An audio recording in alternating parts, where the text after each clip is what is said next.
Doctor ಓದಿರ್ತಾರೆ, engineering ಓದಿರ್ತಾರೆ, ಆದರೆ ಮೌಢ್ಯ ಕಂದಾಚಾರ ಬಿಡೋದೇ ಇಲ್ಲ. ಇಂಥ ಶಿಕ್ಷಣ ಬೇಕಾ? ಬಸವಣ್ಣನವರು ಕರ್ಮ ಸಿದ್ಧಾಂತ ತಿರಸ್ಕರಿಸಿದರು. ಈಗ ಬಸವಣ್ಣನವರ ಹೆಸರಲ್ಲೇ ಕರ್ಮ ಸಿದ್ಧಾಂತ ಪಾಲಿಸುವವರು ಇದ್ದಾರೆ ಎಂದು ಸಿಎಂ ಸಿದ್ದರಾಮಯ್ಯ ಬೇಸರ ವ್ಯಕ್ತಪಡಿಸಿದರು. ಸಿದ್ಧಾರ್ಥ್ ಎಜುಕೇಷನ್ ಸೊಸೈಟಿಯಲ್ಲಿ ಕ್ವಿಸ್ಟ್ ಶಿಕ್ಷಣ ಅಕಾಡೆಮಿಯನ್ನು ಉದ್ಘಾಟಿಸಿ ಮಾತನಾಡಿದರು. ಬರೀ ಶಿಕ್ಷಣ ಸಿಕ್ಕರೆ ಸಾಲದು, ವೈಜ್ಞಾನಿಕತೆ, ವೈಚಾರಿಕತೆ ಇಲ್ಲದ ಶಿಕ್ಷಣದಿಂದ ಮಾನವೀಯ ಮೌಲ್ಯಗಳನ್ನು ಬೆಳೆಸಿಕೊಳ್ಳಲು ಸಾಧ್ಯವಿಲ್ಲ. ನಮ್ಮ ವಿಕಾಸ ಆಗಲು, ಸ್ವಾಭಿಮಾನಿಗಳಾಗಲು ಶಿಕ್ಷಣ ಅತ್ಯಗತ್ಯ. ಬಹಳ ಮಂದಿ ಶಿಕ್ಷಣ ಪಡೆಯುತ್ತಿರುತ್ತಾರೆ, ಆದರೆ ಅವರಲ್ಲಿ ಸಾಮಾಜಿಕ ಸ್ಪಂದನೆ, ಮಾನವೀಯ ಸ್ಪಂದನೆ ಇರುವುದಿಲ್ಲ. ಶಿಕ್ಷಣ ಕಲಿತು ಜಾತಿವಾದಿಗಳಾಗಿ ಮತ್ತು ಧಾರ್ಮಿಕ ತಾರತಮ್ಯ ಪಾಲಿಸೋದು ಮಾಡಿದ್ರೆ ಅಂತ ಶಿಕ್ಷಣದಿಂದ ಏನು ಪ್ರಯೋಜನ ಎಂದು ಪ್ರಶ್ನಿಸಿದರು. ಕೆಲವರು ಮಾತ್ರ ಸಮಾಜದ ಸವಲತ್ತುಗಳನ್ನು ಅನುಭವಿಸಬೇಕಾ? ಸಮಾಜದ ಪ್ರತಿಯೊಬ್ಬರಿಗೂ ಈ ಸವಲತ್ತುಗಳು ಸಿಗಬೇಕು ತಾನೆ? ಸಾಮಾಜಿಕ ತಾರತಮ್ಯ ಹೋಗಬೇಕು ತಾನೆ ಎಂದು ಸಿಎಂ ಪ್ರಶ್ನಿಸಿದರು. ಬಸವಣ್ಣನವರು ಜಾತಿ ವ್ಯವಸ್ಥೆ ವಿರುದ್ಧ ಸಂದೇಶ ಕೊಟ್ಟು 850 ವರ್ಷ ಆಯಿತು, ಆದರೆ ಇವತ್ತು ಅವರೆಲ್ಲ ಜಾತಿ ಮಾಡ್ತಾನೇ ಇದ್ದಾರೆ. ಇದು ತಪ್ಪಲ್ವಾ ಎಂದು ಪ್ರಶ್ನಿಸಿದರು. ಶಿಕ್ಷಣ ಪ್ರತಿಯೊಬ್ಬರ ಹಕ್ಕು. ಈ ಹಕ್ಕು ಸುಮ್ಮನೆ ಬರಲಿಲ್ಲ. ಶೂದ್ರರ ರೀತಿ ಮಹಿಳೆಯರನ್ನ ಸಂಪೂರ್ಣವಾಗಿ ಶಿಕ್ಷಣದಿಂದ ವಂಚಿತರನ್ನಾಗಿ ಮಾಡಿ ಮೂಲೆಯಲ್ಲಿ ಇರಿಸಲಾಗಿತ್ತು. ಆದರೆ ಈಗ ನಿರಂತರ ಹೋರಾಟದ ಫಲವಾಗಿ ಶಿಕ್ಷಣ ಹಕ್ಕು ಬಂದಿದೆ. ಈ ಶಿಕ್ಷಣ ವೈಚಾರಿಕವಾಗಿರಬೇಕು, ವೈಜ್ಞಾನಿಕವಾಗಿರಬೇಕು ಎಂದರು.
ಇನ್ನೊಮ್ಮೆ ಜೋರಾದ ಚಪ್ಪಾಳೆಯಿಂದ ಸ್ವಾಗತಿಸಬೇಕಾಗಿತ್ತು.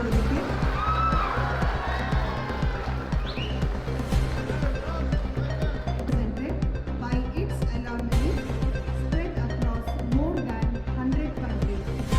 I, on behalf of ಈ ನೆನಪಿನ ಕಾರ್ಯಕ್ರಮಕ್ಕೆ ನಮ್ಮೆಲ್ಲ ಕೋರುತ್ತಿದ್ದೇವೆ.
ವಿಶೇಷ ಸ್ಥಾನಮಾನವನ್ನ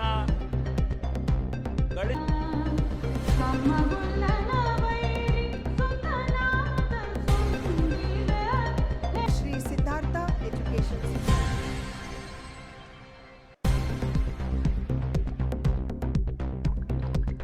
farmer minister and MLA of Narasimharaja constituency Mysuru Shri Tanveer Sait sir,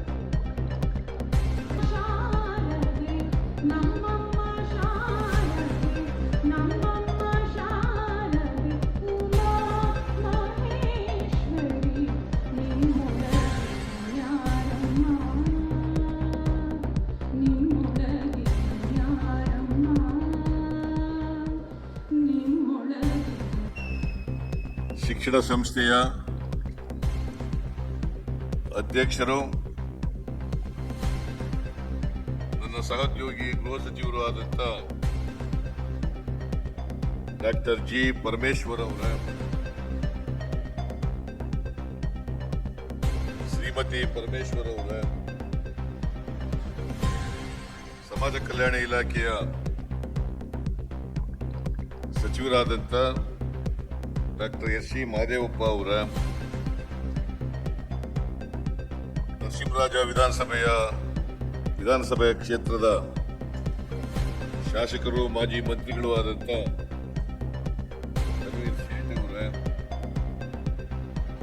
ಶಾಸಕರಾದಂಥ Krishnamurthy ಅವರ, ಮೇಲ್ಮನೆಯ ಸದಸ್ಯರಾದಂಥ ಡಾಕ್ಟರ್ ತಿಮ್ಮಯ್ಯ ಅವರ, ಮಾಜಿ ಶಾಸಕರಾದಂಥ ಕುಮಾರಸ್ವಾಮಿ ಅವರ, ವಕೀಲರಾದಂಥ ಅಮರ್ನಾಥ್ ಅವರ, ವೇದಿಕೆ ಮೇಲಿರ್ತಕ್ಕಂಥ ಎಲ್ಲ ಆಹ್ವಾನಿತ ಗಣ್ಯರೇ, ಇಲ್ಲಿ ನೆರೆದಿರ್ತಕ್ಕಂಥ ಎಲ್ಲ ಆತ್ಮೀಯ ಸೋದರ ಸೋದರಿಯರೇ, ಮಾಧ್ಯಮದ ಗೆಳೆಯರೇ, ಊಟ ಸಮಯ ಆಯ್ತು ಅಂತ ಹೇಳಿ ಕೆಲವರೆಲ್ಲ ಹೊರಟೋಗಿದ್ದಾರೆ. ಆದರೆ ಬಹುತೇಕವಾಗಿ ಕೂತಿದ್ದೀರಿ.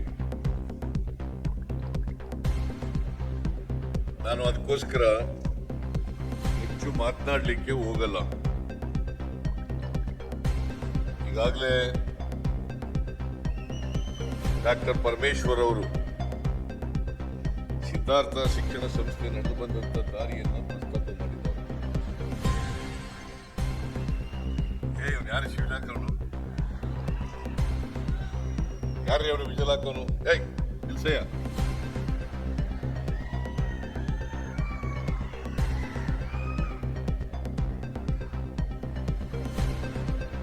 ಏನ ಮಾತಾಡ್ಬೇಕೋ ಬೇಡವೋ? ಮತ್ತೆ ಸುಮ್ಮನೆ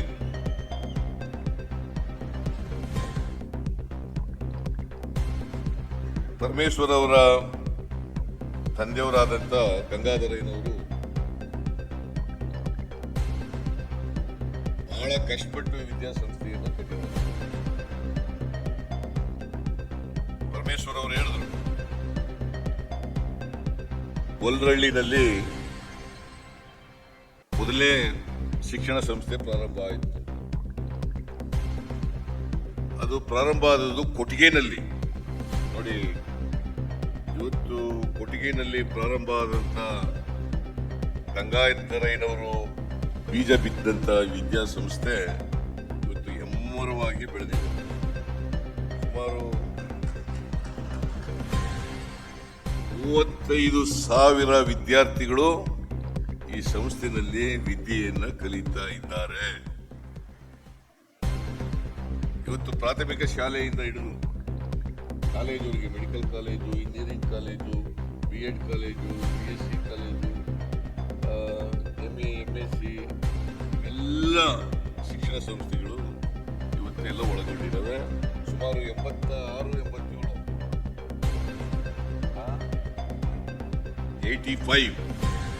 85 ಯಾಕಂದ್ರೆ ನನಗೆ ಬರ್ಕೊಟ್ಟಿದ್ದಲ್ಲಿ 88ನೇ ಸಂಸ್ಥೆ ಅಂತ ಬರ್ಕೊಟ್ಟಿದ್ದಾರೆ, ತಪ್ಪು ಬರ್ಕೊಟ್ಟಿದ್ದಾರೆ ಅಂತ.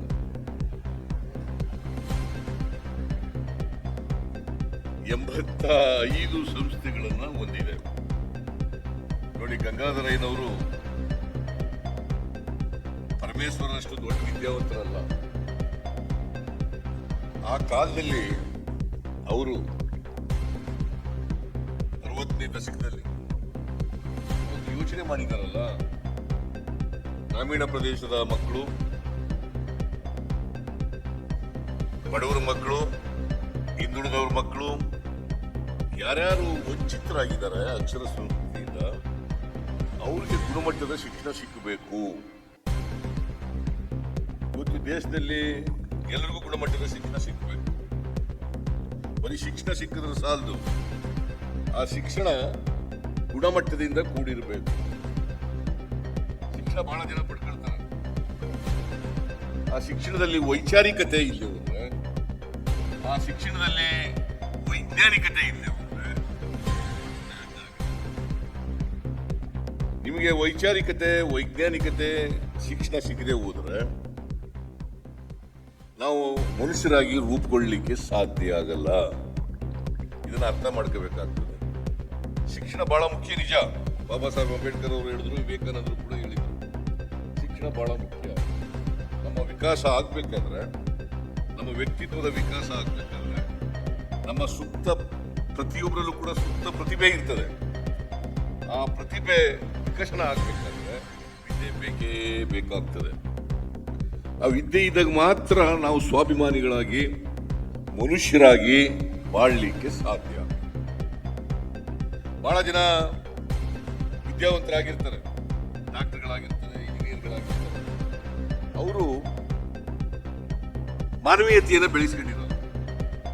ಯಾಕಂದ್ರೆ ನಮ್ಮ ಶಿಕ್ಷಣ ಸಮಾಜಕ್ಕೆ ಸ್ಪಂದಿಸ್ತಕ್ಕಂಥ ಶಿಕ್ಷಣ ಆಗುತ್ತೆ.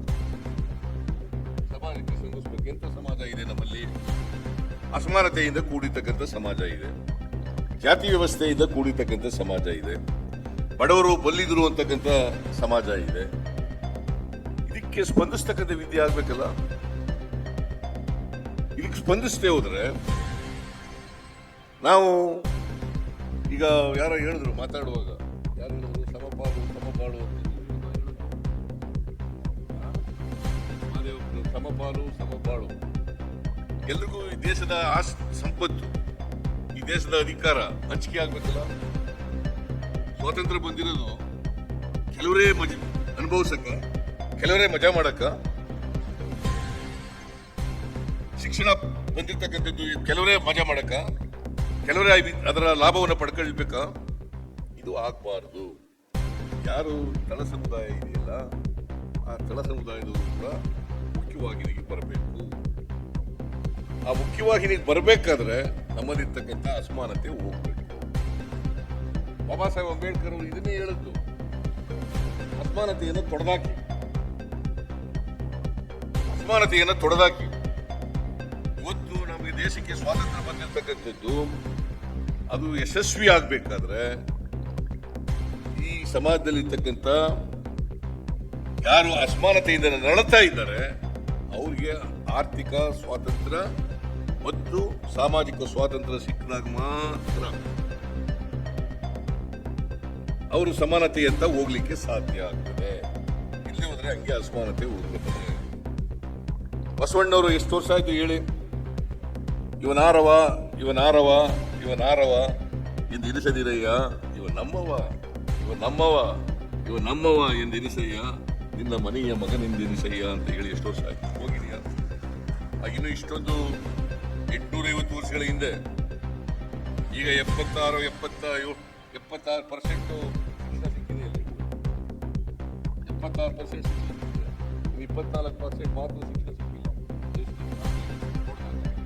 ಇವತ್ತು ಇಷ್ಟಾದ್ರೂ ಕೂಡ ಇವ ನಮ್ಮವ ನಮ್ಮವ ಅಂತಕ್ಕಂಥ ಭಾವನೆ ಬಂದೇ ಇಲ್ವಲ್ಲ. ನಮ್ಮವ ನಮ್ಮವ ನಮ್ಮವ ಅಂತ ಹೇಳ್ಬೇಕಂತ ಭಾವನೆ ಬರ್ಬೇಕಲ್ಲ.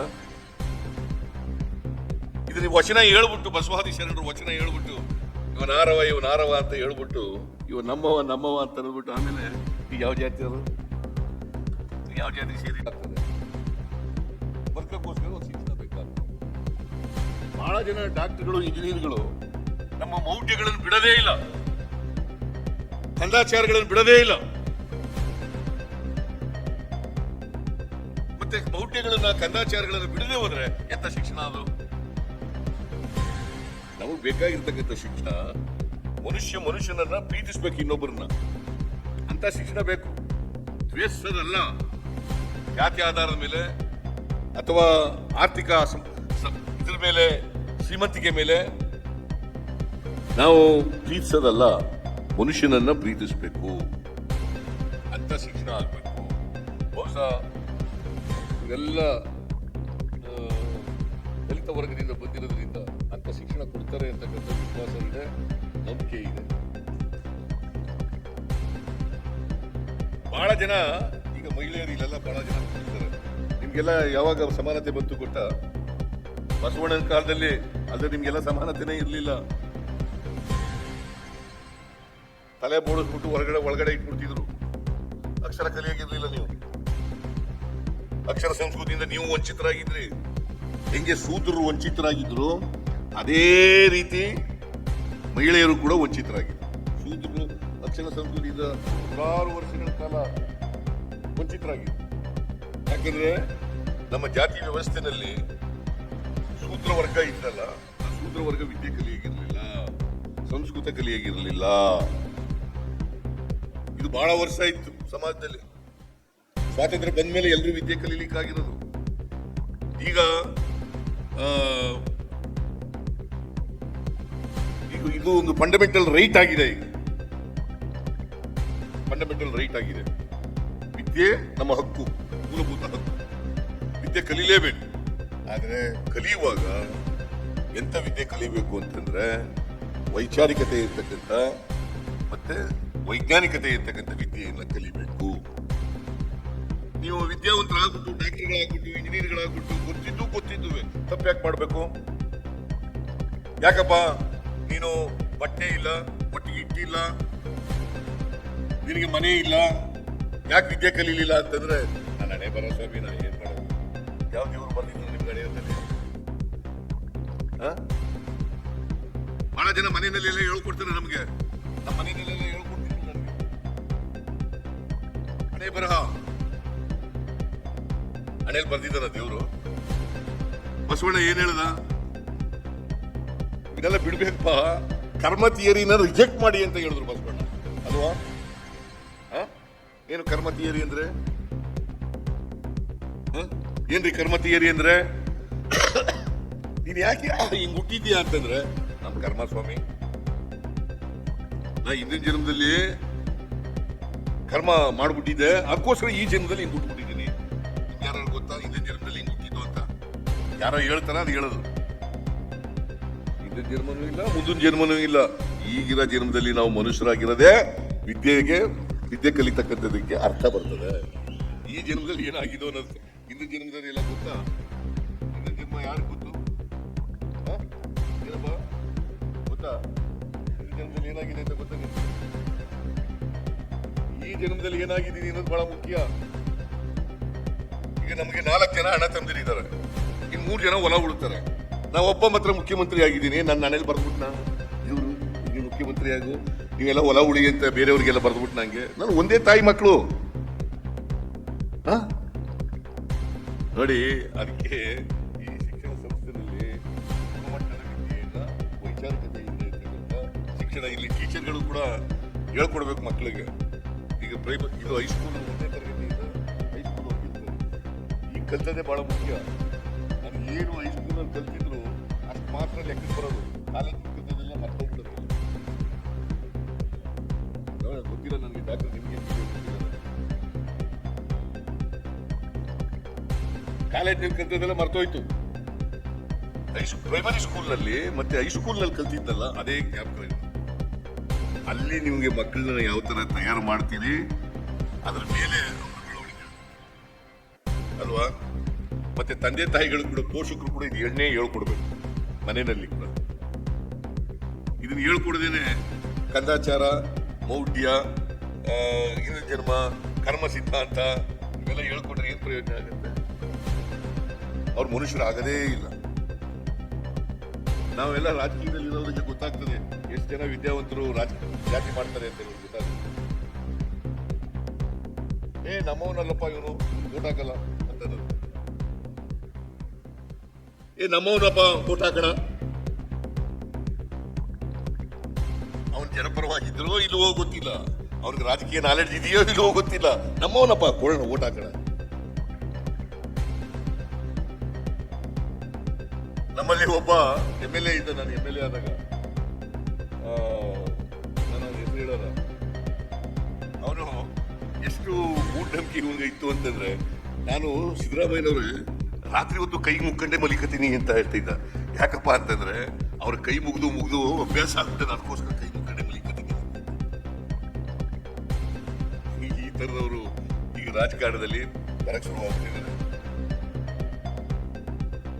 ಅದಕ್ಕೆ ನಾನು ಹೇಳ್ಕೊಂಡ್ರೆ ನಮ್ಮ ಶಿಕ್ಷಣ ಹೇಗಿರ್ಬೇಕಂತ ಜನಪರವಾಗಿರ್ಬೇಕು, ಸಮಾಜ ಪರವಾಗಿರ್ಬೇಕು, ಸಮಾಜಕ್ಕೆ ಸ್ಪಂದಿಸ್ತಕ್ಕಂಥ ರೀತಿಯಲ್ಲಿ ಇರಬೇಕು, ಸಮಾಜದಲ್ಲಿ ಏನೇನು ಏರ್ಪೇರ್ಗಳಿದಾವೆ ಅದನ್ನೆಲ್ಲ ಸರಿಪಡಿಸ್ತಕ್ಕಂಥ ರೀತಿಯಲ್ಲಿ ಇರಬೇಕು. ಆ ಥರ ವಿದ್ಯೆ ಇರಬೇಕು. ಒಂದು ಜಾತಿ ಮಾಡ್ತಕ್ಕಂಥ ವಿದ್ಯೆ ಅಥವಾ ಮೌಢ್ಯ ಕಂದಾಚಾರಗಳನ್ನು ಪಾಲನೆ ಮಾಡ್ತಕ್ಕಂಥ ವಿದ್ಯೆ ಅಥವಾ ಕರ್ಮ ಸಿದ್ಧಾಂತವನ್ನು ಪೋಷಿಸ್ತಕ್ಕಂಥ ವಿದ್ಯೆ ಅವೆಲ್ಲ ಇರಬಾರ್ದು. ಮೈಸೂರಿನಲ್ಲಿ ಒಂದು ಒಳ್ಳೆ ವಿದ್ಯಾಸಂಸ್ಥೆ ಮಾಡಿದ್ದೀರಿ ಡಾಕ್ಟ್ರೆ. ಈ ಫಾದರ್ ಪಾಪ ಅಷ್ಟೊಂದು ದೊಡ್ಡ ವಿದ್ಯಾವಂತರಲ್ಲ, ಅವರು ಗಾಂಧೀಜಿಯಿಂದ ಪ್ರೇರಿತರಾಗಿ ಎಲ್ಲ ಶಿಕ್ಷಣ ಸಂಸ್ಥೆ